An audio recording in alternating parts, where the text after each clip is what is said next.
Good afternoon, good day. Hello, everybody. I'm Mr. Davenport, and welcome to Introduction to Biotechnology, aka Fundamentals of Biotechnology, for my 6th grade class. Today, what we are going to do is we're going to go over some of biotechnology terminology. These are words that we're going to be using in our biotech class that are going to help you understand some of the things that we're going to be talking about in regard to genetic engineering and DNA and how we genetically engineer DNA and all of that fun science stuff. And some of these words are going to help make some of the things that we talked about with the history of biotechnology click a little bit more. We're going to be having 2 videos in regard to this. The first is just me going over the terms and the definitions, okay? So what I want you to do with this video, this one right here, the one you're currently watching, is I'd like you to write down these terms in the video. Pause as we go along, okay? Every time you see a new term, pause the video, write down term and definition, okay? The next video that you will see later on this week will be a visual explanation of these definitions to help go deeper and break down these terms and their relation to one another, okay? So without further ado, let's get started. So we're going to start with alphabetical order. The term amino acid. So guys, an amino acid is the building block of a protein molecule. So just a little bit of background. I'm not going into a lot of detail, but just a hair bit of background. Proteins are essentially the molecules that build living things, okay? So proteins are what build humans, plants, and animals, and bacteria. Anything that is alive, okay? Amino acids are what build proteins, okay? So amino acids build proteins, proteins build living things, okay? So our next term is bioinformatics, okay? Bioinformatics. Bioinformatics is the use of computers and information technology to gain a new understanding of biology. Essentially, this is any time we use a computer to read biological information. This is how we determine for example, blood type, okay? Now, it is how we determine DNA. It's how we test for genetic disorders. It's how we can figure out if a person has a specific kind of illness or is infected with a specific kind of bacteria. Bioinformatics is any time we use computers and biology and that technology together. Bioprocessing. Bioprocessing is a technique in which microorganisms, remember, organisms are living things, micro means small, so a technique in which small living things, living cells, or their components are used to make a desired product. I'm going to bring this out a little bit more so that we can see it. So bioprocess is the technique in which microorganisms, living cells, or their components, their pieces like proteins or like amino acids are used to produce a particular product. So one of the examples that we went over in the 4 areas of biotechnology was pepsin, okay? Pepsin is a protein that is normally found inside of the stomach of calves and sheep. Pepsin is used to help make cheese. we can now bioprocess pepsin by making bacteria produce pepsin over and over and over again until we have a whole bunch of pepsin, which we can then sell to cheesemakers all over the world to help produce cheeses. All right, our next term, a bioreactor. So a bioreactor is a container that is used for bioprocessing. So any container that is used in the process of bioprocessing, which is the technique in which microorganisms or their components are used to produce a product, is a bioreactor. So literally, these cylinders right here are bioreactors, okay? Now, the thing about that is that there are a lot of different types of bioreactors, and we're going to talk about those now, but later. But all I want you guys to know right now is that a bioreactor is a container used for bioprocessing. All right, a cell. So, guys, a cell is the smallest living unit. It's the smallest living organism that can reproduce independently, reproduce by itself. So, guys, a cell is basically what all living things are made out of. Bacteria, humans, plants, animals, okay? Everything that is alive is made of cells. Anything that has cells also has to have DNA, and we're going to talk about that in just a minute. But remember, the smallest unit of the living organism that is able to grow and reproduce is a cell. Another definition for a cell is the basic unit of life. Okay, I want to say that one more time. The basic unit of life. All right? Our next term, chromosomes. So chromosomes are thread-like structures that are inside of a nucleus that contain genetic information. So the nucleus of a cell is the brain of the cell. When a cell starts to copy itself and make a deep copy of itself, it basically the nucleus kind of falls apart and it turns into this big ball of yarn. Think of it like this, but it's just big, wavy, stringy mass of DNA. Then the ball of mass starts to break apart and pair up into chromosomes. And these chromosomes, they look like threads, and they are all the DNA of a cell just broken up into specific pieces. Okay, and we'll see visuals on these in our next video. A clone, all right?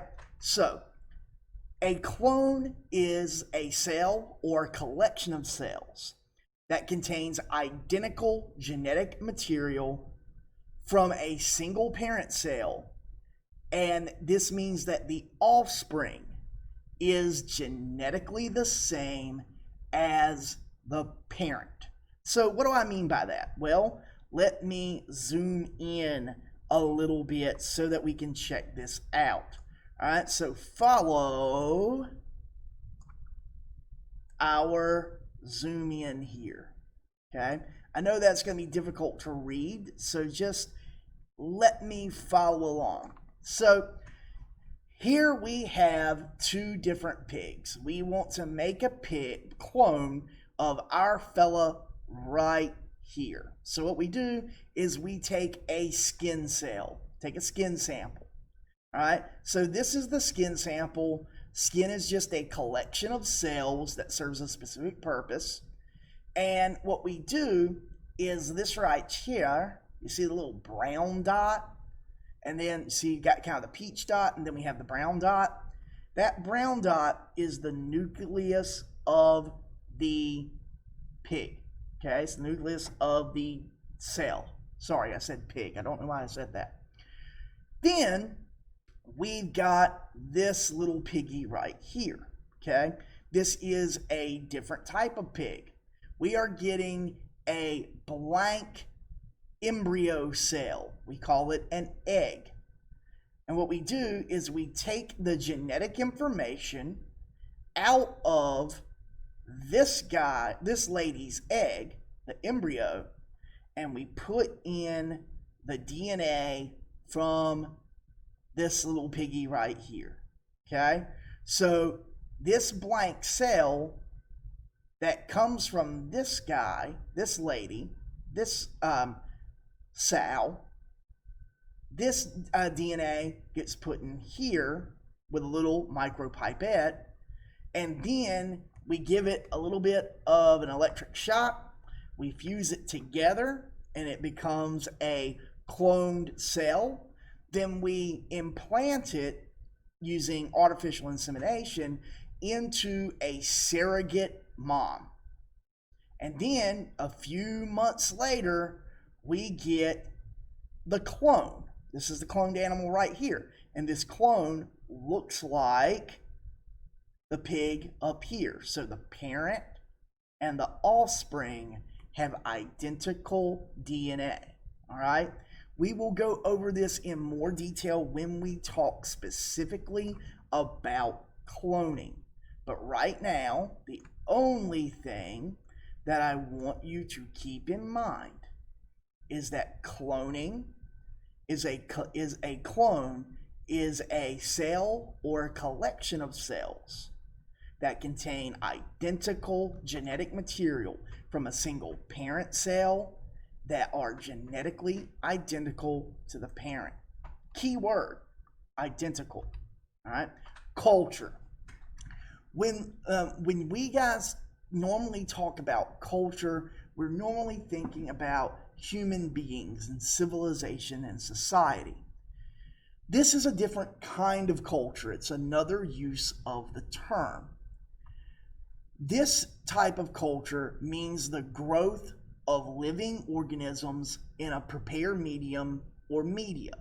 So what it means essentially is that this petri dish has a prepared nutrient media. See the kind of clear stuff that all these blotches are growing on? Well, all these blotches are bacteria and fungus, living things growing on a prepared media. Okay? We call this culturing. We call this whole setup right here a culture. And there are all types of different cultures, but the process and the idea is that we are using a nutrient-rich media to grow a cluster and a group of living organisms. Our next term, we've got a little ways to go, guys, but we'll be able to get it. So, DNA. Guys, DNA is the chemical molecule that is the basic genetic material found in all cells. Every living cell has DNA. We also call DNA deoxyribonucleic acid. That is the full name of DNA, deoxyribonucleic acid. All right? All DNA is the chemical molecule that is the basic genetic material found in all cells. Okay? Every living thing has DNA. Enzymes.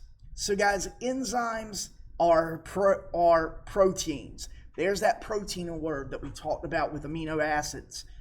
An enzyme is a protein that accelerates the rate of a chemical reaction. Okay? So it is a living machine. It's not exactly a living thing. It doesn't have DNA, but it is a living machine because it is made of proteins. Okay? And enzymes cause chemicals reactions to happen faster. Okay? So a great example of this is when you have a cut and your mom or your grandma or your adult that takes care of you comes and puts peroxide on that cut. What happens? Well, if you put peroxide on the cut, it will bubble.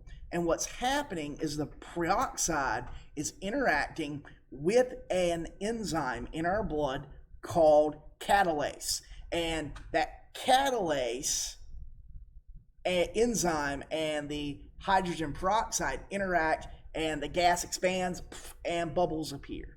Okay? Now, our next thing, we're halfway, guys. Fermentation. So, guys, fermentation is what the ancient Mesopotamians and the Sumerians and the ancient Egyptians used to brew beer and make wine. Okay? Fermentation is a chemical activity that uses microorganisms to decompose materials. Most of the time, that material is carbohydrates or sugar. There are two things left behind in fermentation: gas, usually carbon dioxide, and alcohol. Okay? Now, that's not always true, but in the type of fermentation that we're talking about, there's always going to be byproducts. Okay? So the chemical activity is basically microorganisms decomposing some kind of material, usually carbohydrates or sugar. But there are different types of fermentation.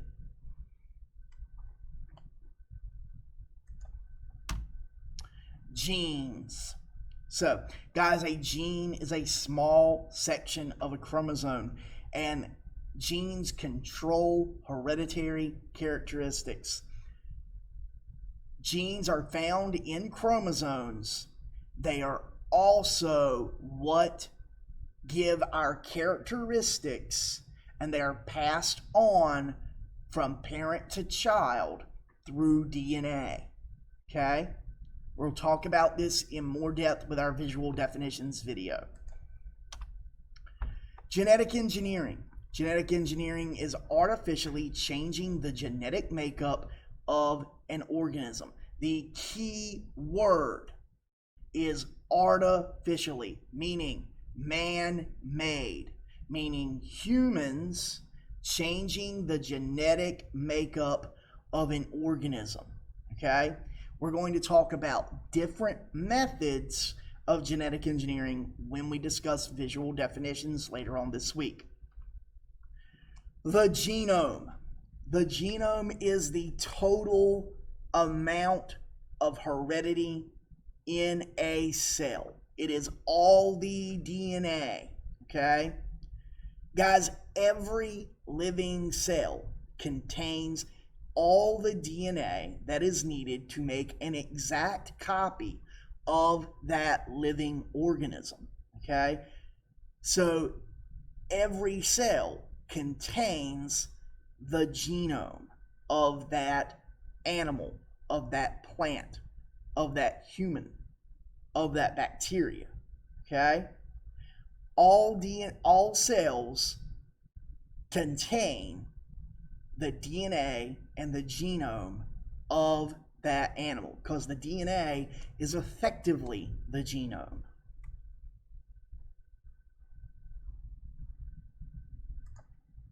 All right? Hybrids.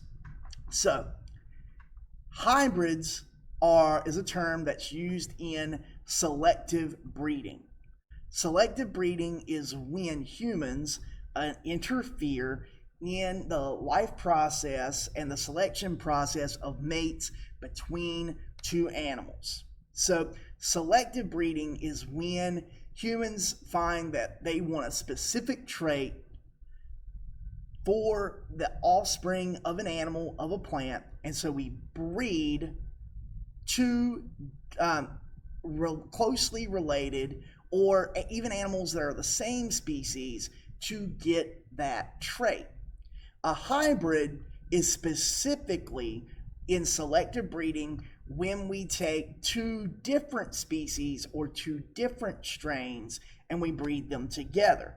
The example that you see below is a zonkey. which is a hybrid where humans selectively bred a donkey and a zebra. Okay? Other examples include a liger, which is a selectively bred between the two species of lion and tiger. There are also tons of hybrid plants. Most of the plants that we grow for our food and for flowers are actually hybrid varieties. They were selectively bred over years to have the traits that we want. All right, almost done, guys. Mutation. Okay? A mutation is when an organism is naturally changed or altered from its parent or original form. Mutations happen naturally. It is a change in the DNA that is natural. The example that I'm giving you is a very uncommon one. This is a two-headed snake. Okay? This snake mutated and has two heads. Not all mutations are as traumatic as this. In fact, humans, we're carrying around about 200 different specific mutations, and that's what makes every individual human their own individual. You know how when they say that your DNA is different than everybody else's? That's because of the mutations that you carry. Not all mutations are bad. Some are good or beneficial. Some are negative, like our two-headed snake. And some really don't do anything because they don't have a major impact on that person, animal, plant, or bacteria. A nucleic acid. So a nucleic acid is a biological molecule that's composed of a long chain of nucleotides that are made of 4 different nucleotides, like the 4-letter alphabet, and they are arranged in a variety of different orders. Guys, I just want you to write down this definition. You're not going to understand it until I explain it in the visual definitions. Okay? So just copy the term and we'll worry about visualizing it and understanding it in another video. I promise you it'll make sense later. Phenotypes. So, the phenotype is the observable characteristic of an organism. Okay? So, what I mean by phenotype is it is the expression of our genetics. It's when we're talking about our eye color or our hair color. Okay? When we say I have blue eyes, we can see the blue eyes, and that is the expression of our DNA. Okay? So I have the genetics that give me blue eyes. I have the genetics that give me brown hair. Okay? So a genotype, when we're looking at it from this angle, okay, a genotype is the collection of the genes. A phenotype is the physical appearance, okay? It can be of an individual gene, like this fly's eyes are green, or it could be talking about the whole phenotype. We've got a blue fly, a green-eyed blue fly with 2 wings and 6 legs, okay? So phenotype is what we physically see, okay? You get the hint because of the pH, okay? Physical starts with pH, phenotype starts with pH, okay? Genotype starts with G, genetics starts with G, okay? Plasmid, okay? We talked a little bit about this when we were discussing our individuals, Herbert Boyer and Stanley Cohen. Plasmids are small circular pieces of DNA that are found outside of the chromosomes, outside of the nucleoid of a bacteria. They're just these small individual sections of DNA.